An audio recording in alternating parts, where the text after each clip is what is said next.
found out my crime was that I dead named her. Now, I'd never heard that term, before a day after the Golden Globes.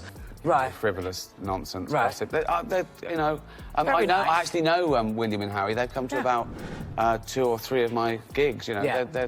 But no, so you can't second guess people. If you try and please everyone, you'll please no one. With comedy as well, I think you've got to deal with taboos and contentious issues. Did you know that Ricky Gervais once suggested that if ISIS started a streaming service, celebrities would still promote it? It's a shocking statement, but it highlights a deeper issue in Hollywood. Before we move on, I'd like to ask you a small favor. If you appreciate this content, please take a second to like this video and subscribe to the channel. Over 98% of you watch the videos without subscribing. It costs you nothing, but it makes a huge difference to us. So, did you click the subscribe button? Great, thank you so much. Now, back to the video. Gervais has been taking aim at celebrity hypocrisy for years, and his latest comments have Hollywood absolutely furious. But what's really behind this anger? And is there any truth to Gervais' critiques? Right. Frivolous nonsense. Right. Gossip. Very nice. I actually know William and Harry. They've come to about 2 or 3 of my gigs. Yeah. But no, No, it's the old-fashioned with it. And now the old-fashioned, they go, oh, they want to use our toilets. Why shouldn't they use your toilets? For ladies. Offence is about feelings, and feelings are personal. Some people are offended by equality. So what?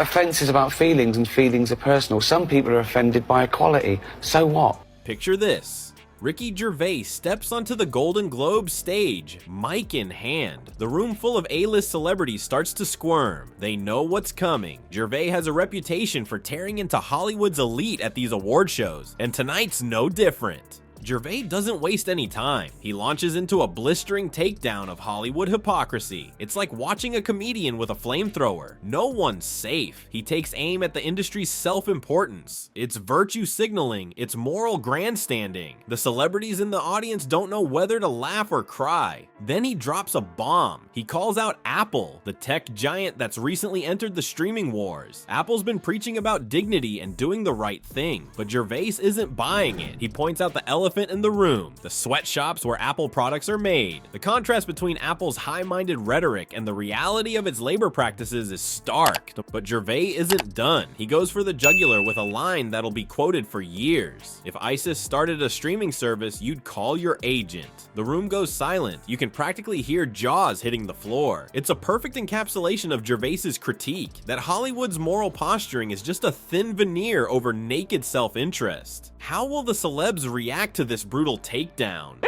I'm not excited about it. Listen, I've got nothing against the royal family, but I don't like any of that sort of... Found out my crime was that I dead named her.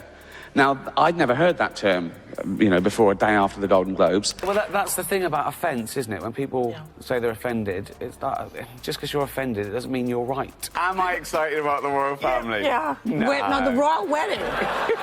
The camera pans across the room, capturing shocked faces and nervous laughter. But it's Tom Hanks who becomes the inadvertent star of the show. His face is a mixture of disbelief, disgust, and maybe a hint of grudging respect. In that moment, Hanks becomes the perfect stand-in for all of Hollywood, caught between outrage and the uncomfortable recognition that Gervais might have a point. Hanks's expression quickly becomes a meme, spreading across social media like wildfire. It captures the essence of the night, Hollywood's discomfort laid bare for all to see. Gervais has done what he does best, puncture the bubble of celebrity self-importance and force the industry to confront its own hypocrisy. But if you think Gervais is finished, think again. This is just the opening salvo in his war against woke culture and celebrity sanctimony. He's only getting started, and Hollywood's in for a long night. You'd think Hollywood celebs would have learned their lesson after Gervais's savage takedown, but nope. I love the new women. I know the new women. They're great, aren't they? The new ones we've been seeing lately. There were last year. Big backlash, wasn't there? Big backlash. People going, you can't say that. You can't. I mean, it's on every paper all the time. Every my news show, it's like, oh, no, I'm not interested at all. So you can't second guess people. If you try and please everyone, you'll please no one. With comedy as well, I think you've got to deal with taboos and contentious issues. The woke brigade was about to come at him with everything they've got. The question is, can they actually cancel the guy who made a career out of not giving a damn? So what's this woke culture everyone's talking about? It's like everyone's suddenly become hyper aware of social issues and they're ready to pounce on anyone who steps out of line. And boy, does it have comedy in its crosshairs. Suddenly, every joke needs a trigger warning and a seal of approval from the PC police. Gervais isn't having any of it. He keeps pushing buttons and crossing lines.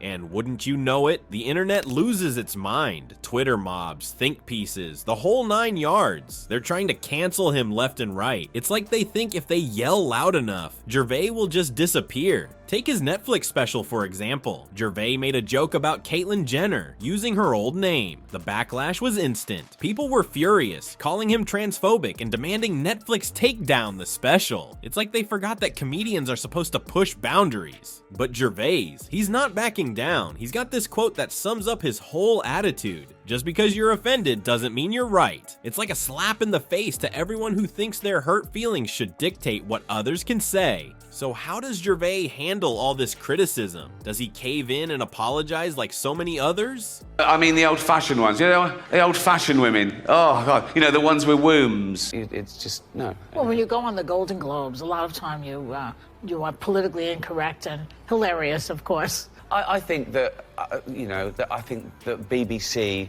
are still a bit stuffy because they get complaints and, you know, they're a sort of government body, so they fear.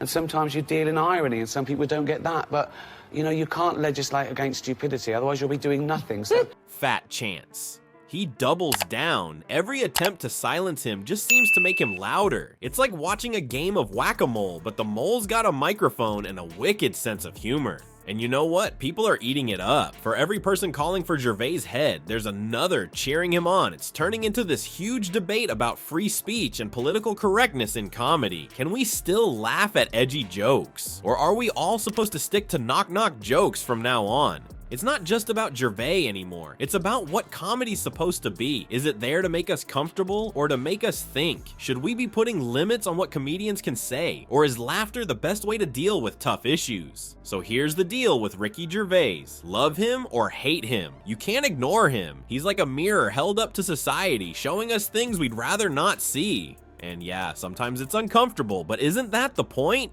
Gervais isn't just telling jokes, he's making us think about what we believe, about why we believe it. He's asking if we're really as open-minded as we think we are. Are we laughing because it's funny or because it's true? Look, comedy's always been about pushing boundaries. It's supposed to make us squirm a bit. Maybe instead of trying to shut down comedians like Gervais, we should be asking why their jokes hit so hard. Are they just being offensive or are they pointing out real problems? At the end of the day, laughter might be our best tool for dealing with tough stuff. It breaks down barriers, gets us talking. So next time you hear a joke that makes you wince, ask yourself why. You might just learn something.